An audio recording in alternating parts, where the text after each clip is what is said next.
The sun. On a day in late September, heat and light bloom away from this small star. 93 million miles away, the third planet from the sun has moved to a new position in its orbit. The tilt of the sphere's axis shifts its northern hemisphere a few degrees in relation to the oncoming light. In 8 minutes and 20 seconds, light from the sun pierces the stratosphere at a new and sharper angle, shortening the days, ending summer, and heading half the planet toward winter.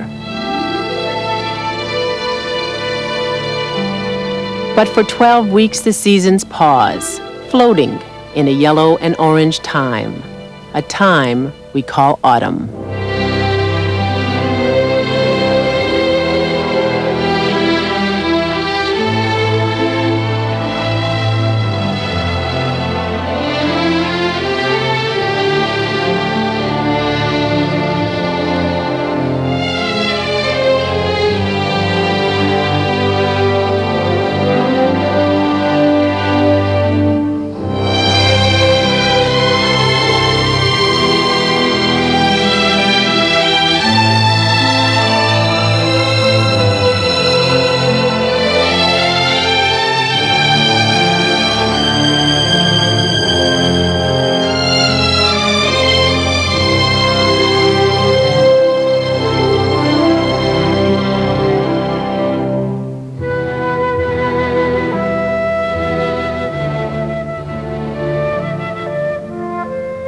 Summer's just about gone now.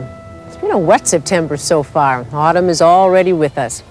This old oak tree must have seen 100 autumns pass. It's kind of fun to imagine one spring before the Spanish-American War, a seed carried by a northeast wind stopping on this hill. Nice tree. I kind of like to sit under for a long time and just think or dream, or use for a child's swing. It's a funny thing about fall, how fast it goes. You never talk about mid-autumn. It's here and it's gone. Maybe that's why it means so much to us. The colors are bright, the smells are strong, the days are intense. Events tend to stand out. I can remember growing up as a little girl in Chicago. You didn't see too much of the fall in the city, except maybe at a park somewhere by the lake. But then I remember in the 6th grade coming out here to New England and that very first fall taking a ride up to the White Mountains. I had never seen such color, and I still remember the smell of the leaves burning. Then years later at the University of New Hampshire as a cheerleader, marching down Main Street to the stadium to cheer on our Wildcats. I'm sure we had a winning football team. Fall's a busy time. You don't always get to see everything you want to see.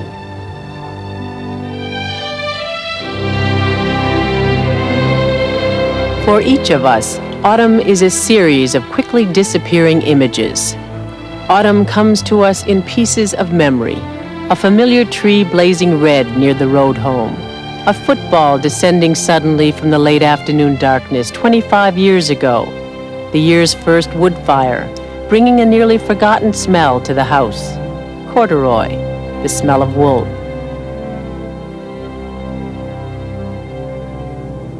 The entire fall is a single image from 2,000 feet as bush pilot Steve Bean flies under the overcast, heading up country for the last day of the fishing season.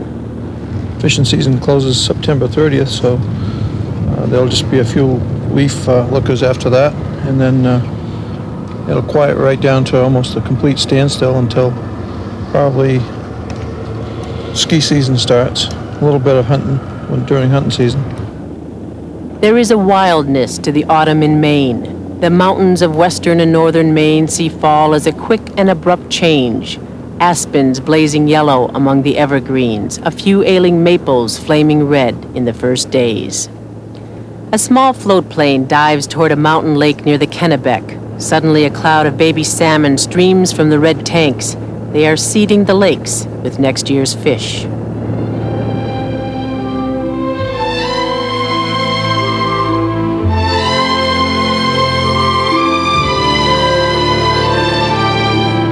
Male moose emerge from the woods, their racks the color of newly sanded wood. They have rubbed the velvet off their horns on trees. The loons and cormorants fish for smelt in the deep lakes. They no longer compete for the shoreline with the tourists.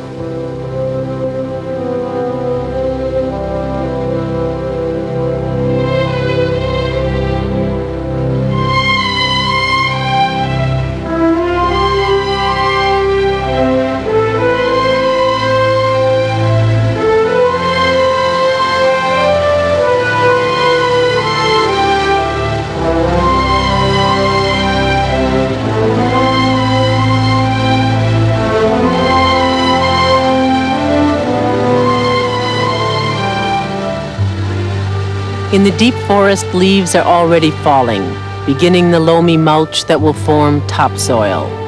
Water, cold, brief beauty, decay, and change. Steve Bean gains altitude. He has a ridge to cross on the way to Kennebago Lake. People change in autumn. For two families, this autumn will see great change. Children are leaving home. In 12 short weeks, they will no longer be children. Have you had any involvement with the police? No, sir. Speeding tickets, parking tickets? No, sir. Have you used drugs while you're in delay entry program? No, sir. Have you been a supplier of drugs? Have you been around drugs? No, sir. Fred Matthews joins the Marines today. When I was 11 or 12, and somebody asked me what I was going to do, I would have probably said astronaut, policeman. My mother said that you're stubborn, you always choose the hard path. That's probably why I chose the Marines. Okay, the next step for you is you're going to go out and take the oath of enlistment. You're going to be discharged from the delay entry program and you're going to be sworn in on active duty. Before that takes place, do you have any questions, any misunderstandings about what's going to take place? No, sir. Okay. I want you to take all these documents out to the front control desk and tell them you're ready to be sworn in. Another young man leaves home today. The Reverend Wesley Roberts and his son Paul crossed the New Hampshire border from Massachusetts. They are on their way to Hanover. Paul begins his freshman year at Dartmouth College tomorrow. I'll be going into an environment where I have a lot more freedom. I'm not going to have that person there to watch out for me and to keep me in line. Only the best is good enough. That is my motto for them. And I don't want to see them come home with a B if they can get an A. I wanted them to excel at whatever they're doing. Oh, you know something I forgot to bring out? My boots.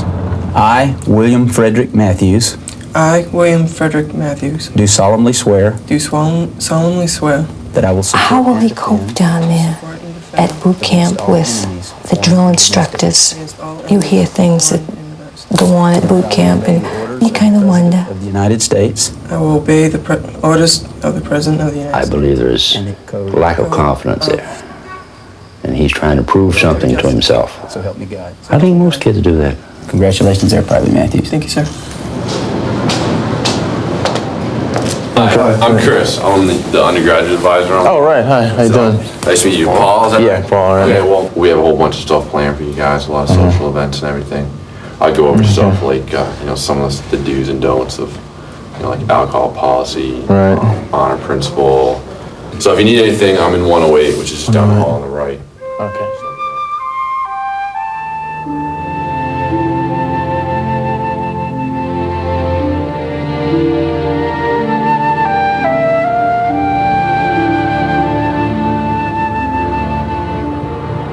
The day has cleared at Kennebago Lake.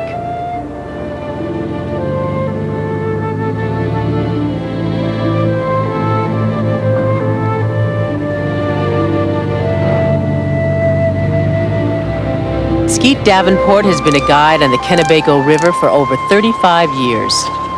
Kennebago River is famous for its trout and salmon, and this is the spot of the fall run.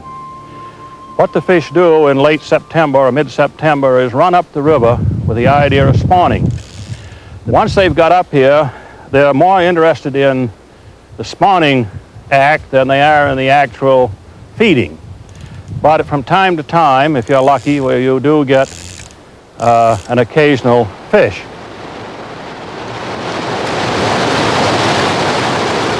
Nearly 100 miles to the northeast, the power company begins to release water into the Kennebec at Harris Dam.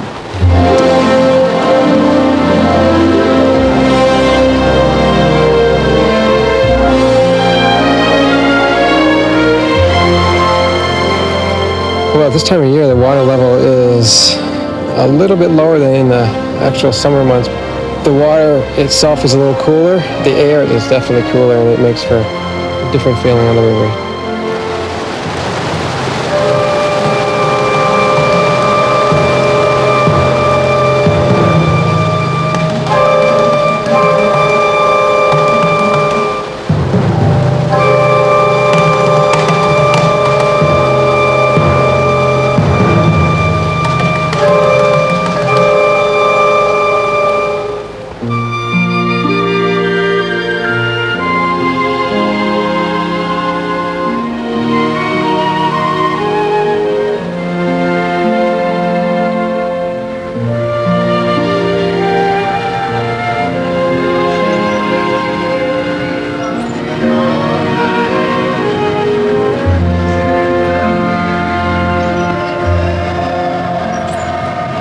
In Cumberland, Maine, the State Fair marks the peak of a short autumn.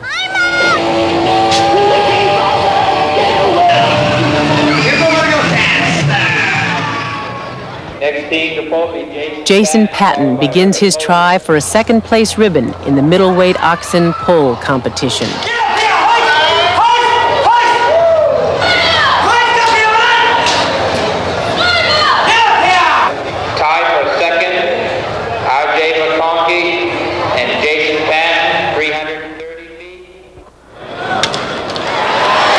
Fenway Park, October 2nd. Number 39, Red Sox Mike Greenwell singles to right field, sending Marzano to third.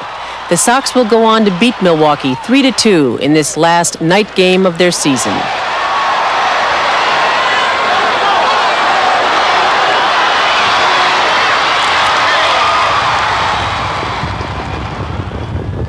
At the fair, the evening has moved on to harness racing. In the fifth race, Greg Bowen drives Nebob on the backstretch.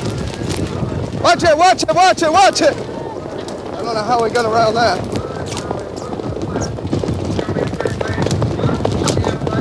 Ha! I'm pressed on the far outside Lansing, Lobel, and here they are.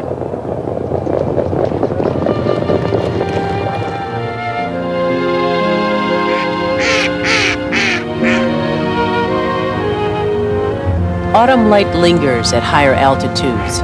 Skeet Davenport finishes this last day of the salmon and trout season on Kennebago Lake.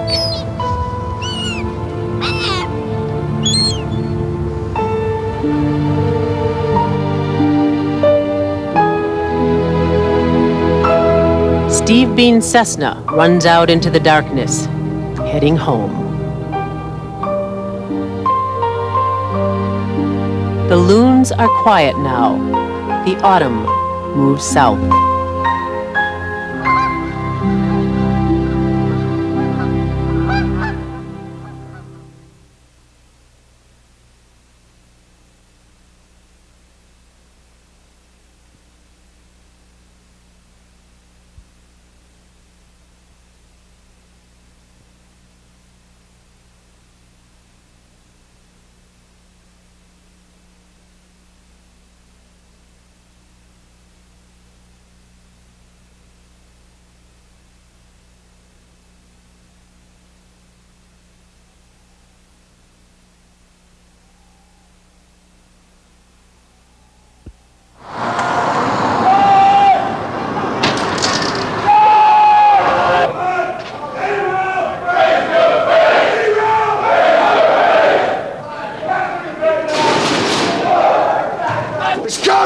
Go! Sir!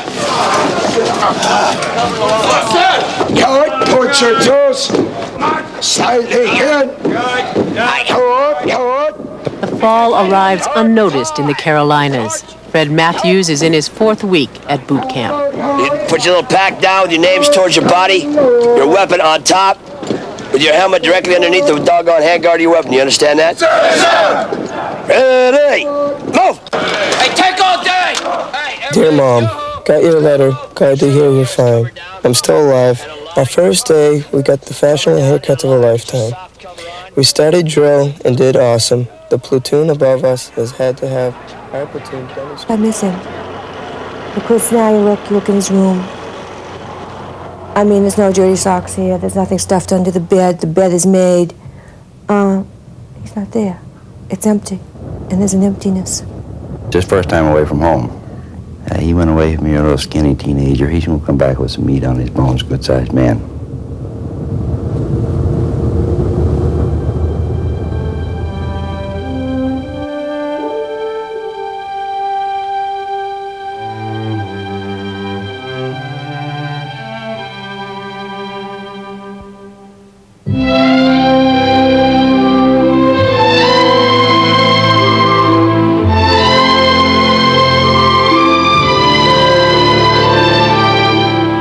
The oak has turned to brown. A few leaves are gone now. The season has also moved along at Dartmouth. The workload is heavier than I expected. It's a lot heavier than I anticipated. A lot of reading. Taking a Religion 6 course, which is Introduction to Judaism, which is tons of books. I don't know if my attitudes have changed. I've had to accept some things which I might not otherwise have liked to accept, like, you know, seeing a gay organization or something like that. I wouldn't be unhappy at all if he entered the ministry, though it is not as lucrative as some other areas, but I feel that there'd be a personal satisfaction there which he might not get in some other areas.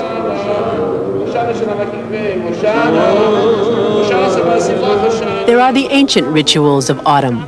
At the Young Israel congregation in Brookline, Sukkot, the celebration of the harvest, reaches its last day. The citrus fruit, held with the willow, myrtle, and palm branches, represents the bringing together of all different types of peoples and personalities.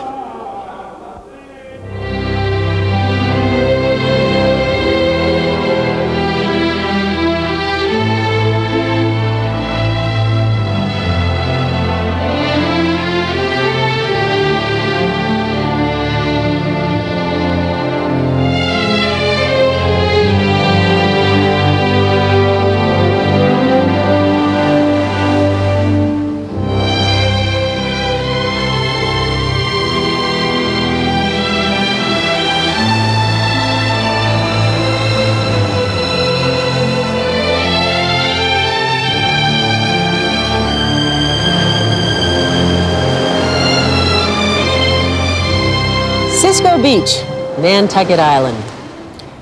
A man named Richard Jeffries once wrote that the broken bits of summer can be found scattered in the shortening days of fall. The umbrellas and summer novels are gone from this beach. The only footprints are the wheel tracks made by the surf fishermen's jeeps. Sounds of children are back on the mainland. The golden plover is left on its long journey to Argentina. The eelgrass has grown thick in the harbor. Spain is over that horizon. We are in a very outermost place. The water's still above 60 degrees. We're 20 miles closer to the Gulf Stream. But the few windsurfers are wearing full wetsuits. The temperature is dropping.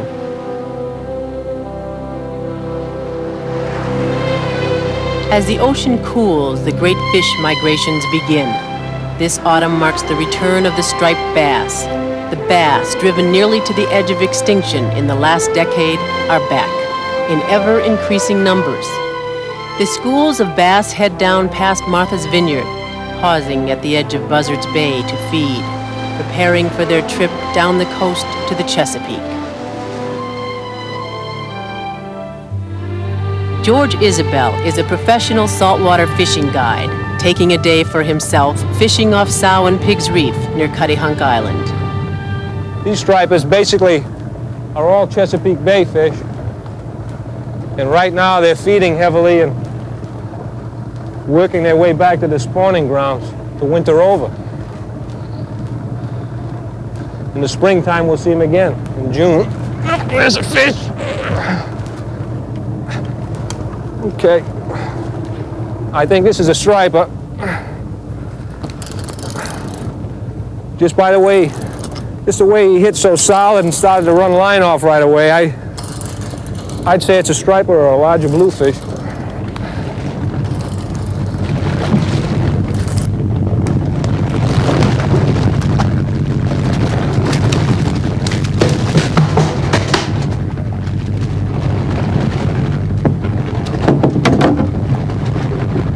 The largest fish that I took this spring was 53 pounds.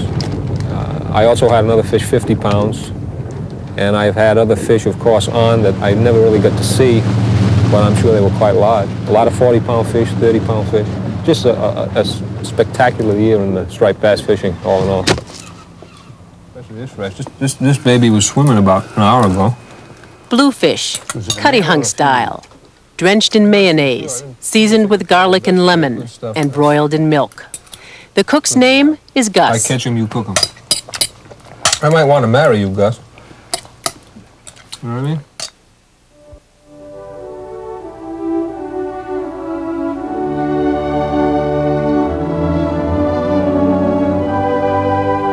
The weather turns.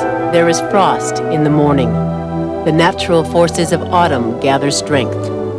In the maple and birch trees, a cork-like material forms in the branches and leaf veins, slowing circulation.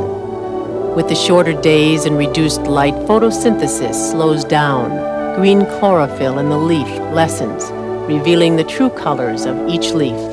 Deep oranges and reds emerge. In Vermont and central Massachusetts, there is an unexpected day of snow. In New Hampshire, it rains. The Duke of Athol's Highlanders on the last day of the annual Highland Games at Loon Mountain.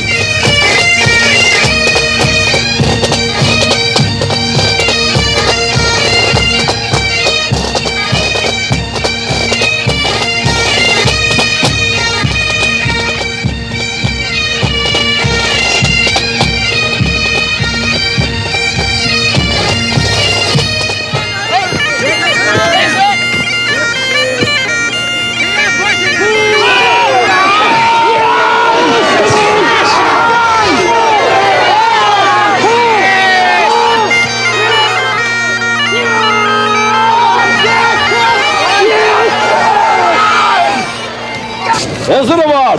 I told you, that's what you call motivation. The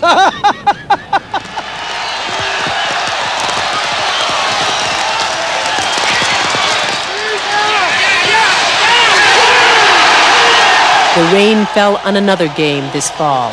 A Patriots touchdown against the Miami Dolphins in their first regular game of the fall season. In the second half, Grogan hands off to Mosi Tatupu.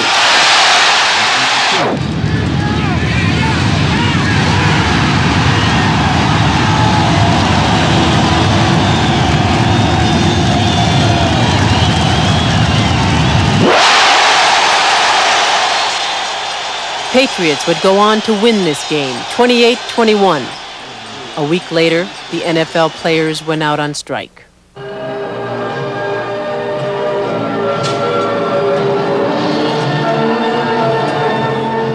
The rites of fall continue. This autumn's collection at a Copley Place fashion benefit.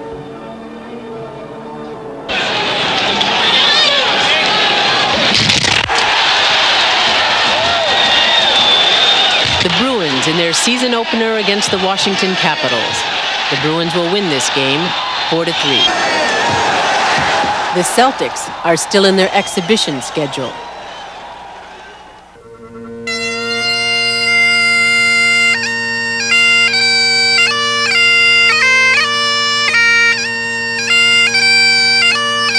In the New Hampshire hills, the cold rain and darkening days drive the season forward. Foliage moves toward its peak.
The harvest is almost over.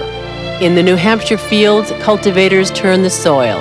In a week, the ground will harden with frost. The back roads of Vermont blaze with color. People are busy with the stuff of autumn. Storm windows, preserve jars, antifreeze. Clothing going in and coming out of storage. On these country roads, you can hear the ring of wedges and mauls splitting wood. The wind from passing cars swirls the leaves against the stone walls. Autumn is at its peak. Coaches and drill instructors man the firing point. Mornings are cold in the Carolinas. Unlock and fire one round. Dear Mom, we started with 60 recruits at the beginning of basic. Now we're down to 55. Next week, I'm going for my rifle qualification. Well, no complaints about the food, even though it's not as good as yours. Tell Laura and Mike I said hi. Well, gotta go. Love, Fred. I'm sure he's changing. He has to change. He's going from a teenage boy into a man. And getting through these experiences, to me, would help him become a better person. I would have to look at him in this way. If not, I would probably fall apart. No, it's more than a mile. I'd like to become a leader of some sort on campus, if not student government, in some society, just to get involved. Students are into protest and things of that sort, but not nearly as much as in the 60s. I mean, apartheid and things like that. But I don't think there are a lot of people that are willing to, sacrifice everything. The situation in South Africa, they have to solve it themselves. But if the United States was funding the South African government, I think I probably would end up boycotting classes. Yeah, I definitely have to make a stand. Interesting. Get that reader. I will. I'll do that. Paul's mother, Sylvia, is a supervisor in a nursing home in Beverly, Massachusetts. I think he's trying to find himself and to find a place for himself and where he fits in to the society.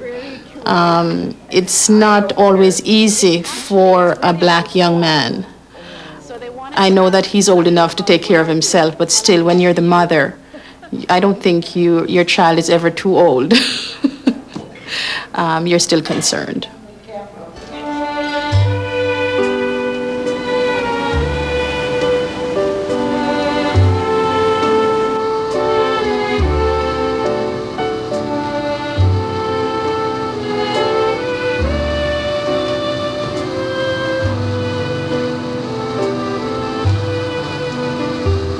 People do keep asking me, how come there are no apples this year? And this is about as slim a year as we've ever known, because there were plenty of apple blossoms, and the bees had fine weather for pollinating the blossoms. And there's a good set of apples after bees were finished with it, and yet they all fell off during the summer. So people ask me, what is the trouble? Is it acid rain, or are the Russians behind this, or what's the trouble? The most likely answer I can give you is it's probably on account of all those awful Democrats in Congress.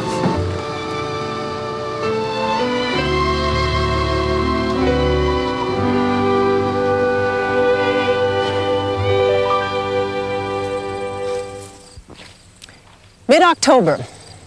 The foliage is gone in northern Maine, past its peak in Vermont, and just about reached its height here in southern Massachusetts.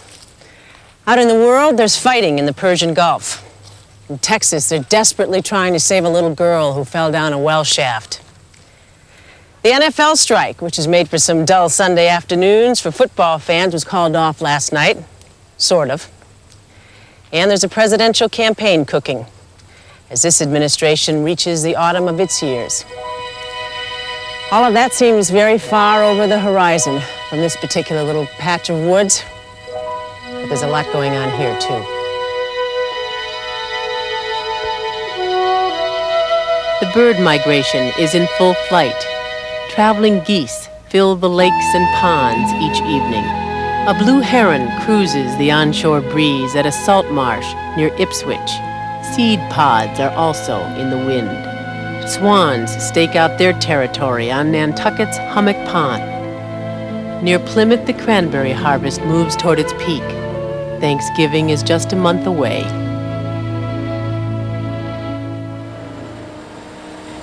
At the Concordia Yard in Paydanerum, the travel lift crew begins to store yachts.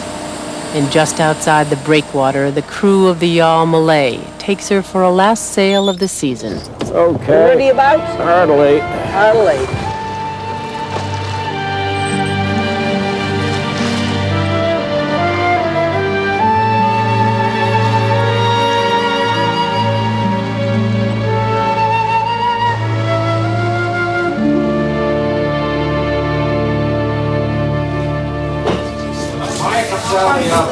Each October, the Congregational Church in Dummerston, Vermont, bakes nearly 1,500 apple pies in the space of 2 weeks for their church benefit.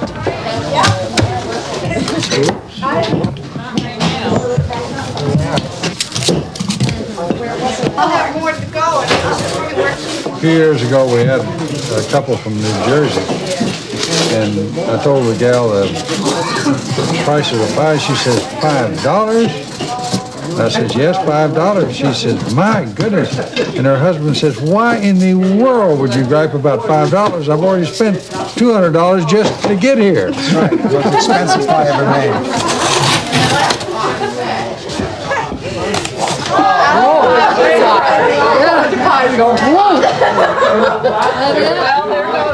Tonight, there is a harvest moon.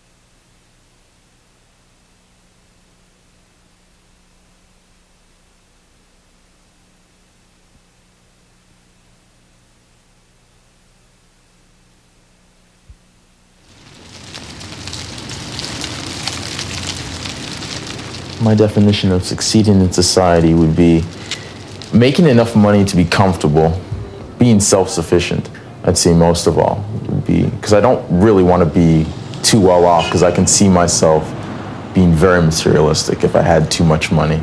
But I feel that if I had enough, just to say self-sufficient, to buy a pretty decent car, have a nice house, a nice family, and just have enough things that I need. Shape of fermentation grenade is! Sir! Shape of fermentation grenade is! Baseball shape, sir! Radius of a fermentation grenade! Sir! Casual radius of a fermentation grenade is 15 minutes, sir! Killing radius of a fermentation grenade is! Sir! Killing radius of a fermentation grenade is 5 minutes, sir!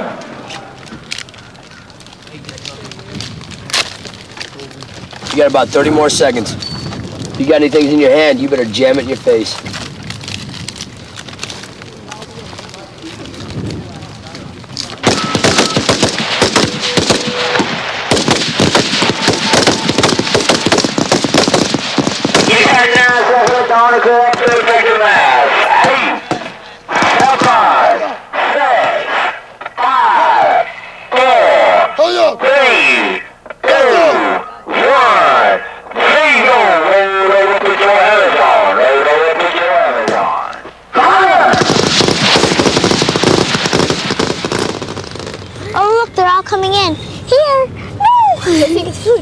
The peak colors linger on this warm Sunday in the Boston Public Garden. Okay, I'll throw it.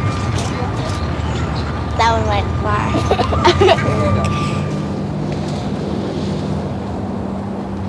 October 29th, a Thursday. Even on this sunny day, you can feel the edge of winter. Boston Globe lead story talks about 3 Americans killed near Clark Air Base in the Philippines. The second lead deals with overcrowding on the T. Now that's news.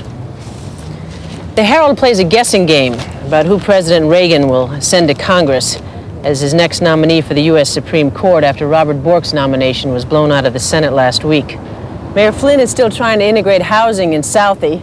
The Celts won their exhibition game at the Garden last night amid controversy about wheelchairs and beer. And the Patriots seem to have picked about the worst time in history to try and go public, which brings us to the stock market. You know, if this autumn is remembered for anything beyond its beauty, it'll be for the cold wind that blew the lid off the market last week. 500 points and still falling. Although about 10 minutes ago, I heard it was up about 63 points. Across the Boston Garden there on State Street, there's a lot of nervousness behind the tinted glass in those high-rises. I don't think you'll find too many stockbrokers out taking a walk in the leaves today.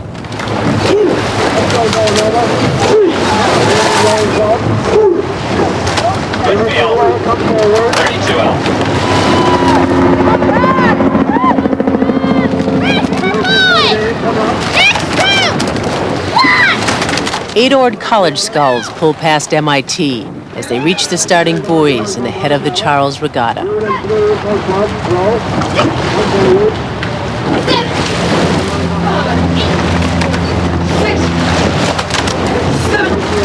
We didn't have an opportunity to race last year because of measles, so we're going to take advantage of that and see if we can win this race. The first seat from the coxswain is the stroke. He sets the pace of the boat. Then everybody else is supposed to follow him, and my particular part of the boat is supposed to be the engine room, which is where they're supposed to put the powerful people, but in my situation, they just put me.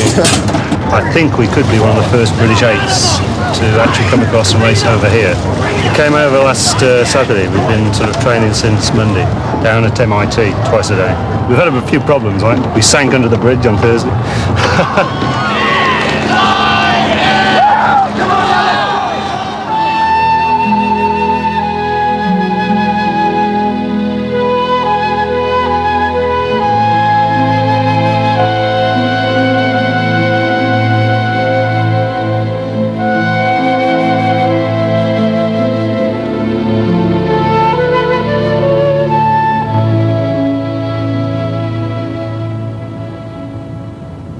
The seacoast is still green. The ocean holds the summer warmth. The Gulf Stream is not far off as it bends toward Nova Scotia and Greenland. The moisture and sun in the ocean air exchange holds the chlorophyll in the leaves a few more weeks. There are 2 more hours left in this ebbing tide. The tidal pool is half drained now, offering its tiny sea life to the autumn sun. A ring of Irish moss and sea lettuce surrounds this pool. Tiny starfish and baby Jonah crabs hide in the moss, waiting for the tide to return to protect them from the searching gulls. And there are small dark caves in those rocks where sea flowers bloom. And coral grows eternally old. This 6-hour cycle is a small world, spinning in the greater world of autumn.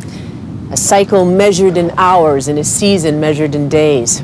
A biological soup that cooks for centuries.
At Smith Point on Nantucket, a surf fisherman casts into the rip for a late-season bluefish.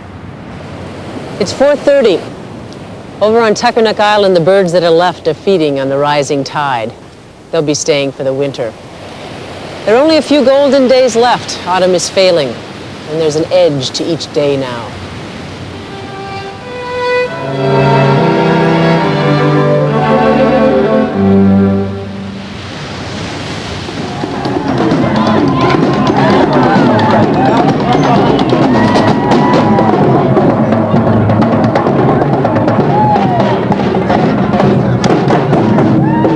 Homecoming at Dartmouth College on Halloween weekend.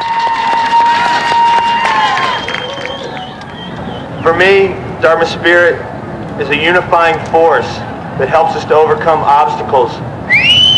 From the scores of alumni who have returned to campus for the weekend, to the pea green 91s who rushed to finish the bonfire. 91, 91, 91, 91, 91, 91, 91, 91, 91, 91,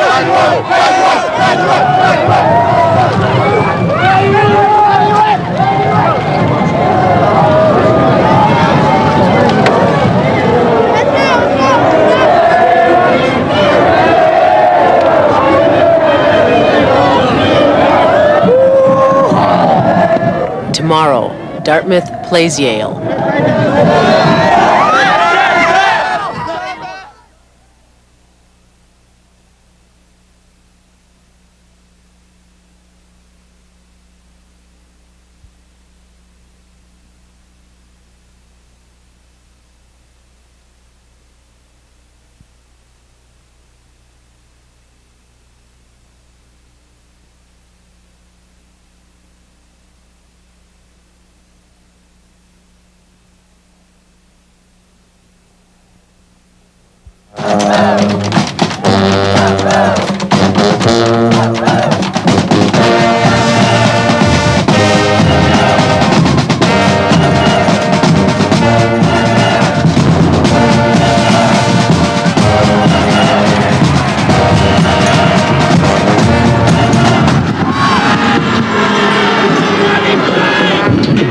Yale University returns the Dartmouth kickoff to their own 21 in the Halloween weekend homecoming game. Let's go, Dartmouth! We're on your side!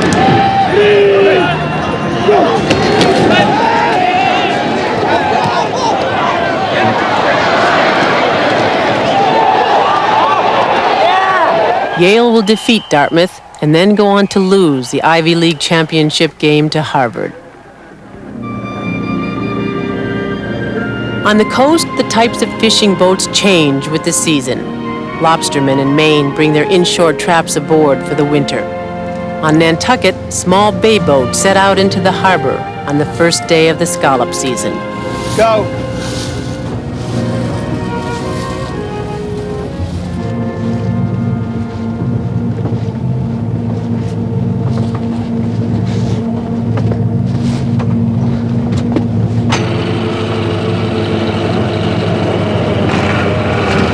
The dredges are nearly empty. Scallops are coming hard this fall. A heavy rain earlier in the scallop's life cycle raised the fresh water content in the harbor, killing off many of the young scallop seed. Scallop prices will be high this winter.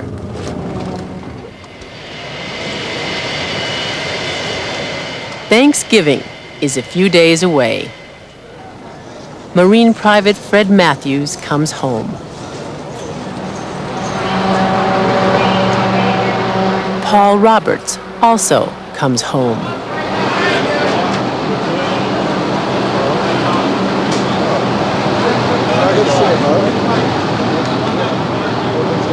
Pretty good.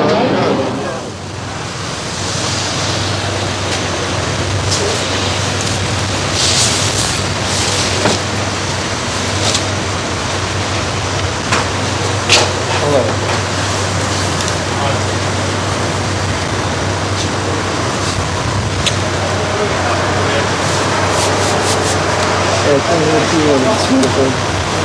Yes, right here. So you made it, right? No, see you. Don't have to. It's against regulation. It is, huh? Hey, Michael, you eating microwave popcorn? I just finished it. Pig, you ate the whole thing too, didn't you? Yep. Oh, man. That yesterday at 2. You too? Hey, Mom. Hi, Paula. Hi. Mason's come out to spread a little pre-holiday. How are you? All right. Good to see you.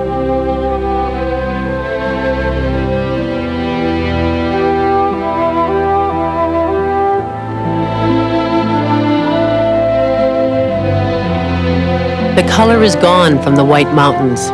In the forests, underneath the leaf cover, the ground is hard.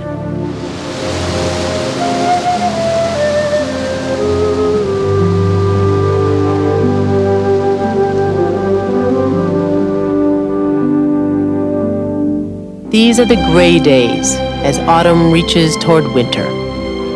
On Commonwealth Avenue, one of Boston's several thousand homeless waits for the night's cold.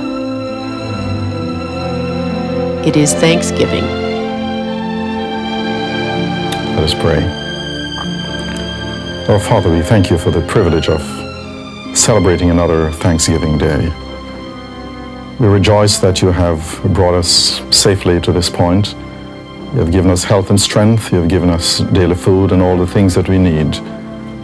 And as we come together around this table, we ask that you... Want another dish? Second. Thanks. We have our own bottle. We have our own. Oh, she has bread. Well, which side? I finished. I got out of maitre d' at about You don't want it? 2:30. It's good My stuff. meal started to I did. I had a dream last night. Mid-November brings an early storm. The snow brings down the last of the leaves.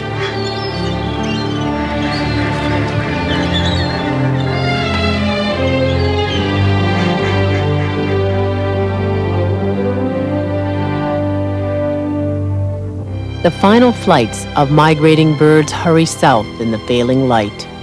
The days dwindle down.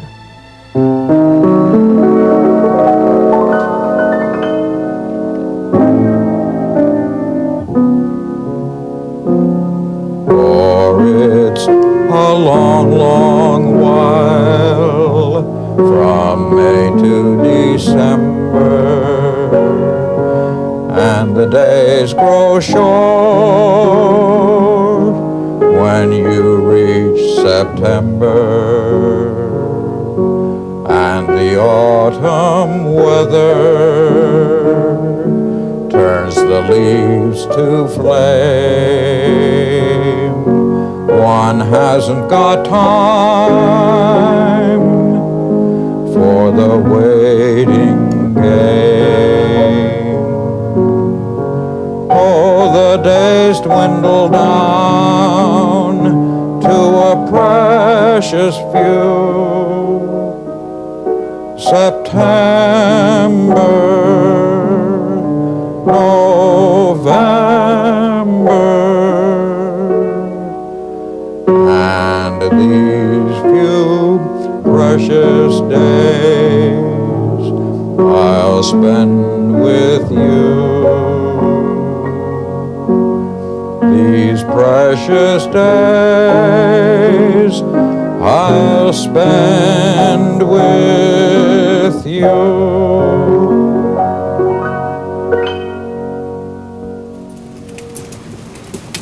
Autumn has almost ended. Mary Sarton called them the radiant days. They are quick. Fall is a season with a definite shape, a clear beginning and a sharp end. It's a season you can grasp. After Thanksgiving, winter stretches into the dull days of March. Winter always seems a month too long.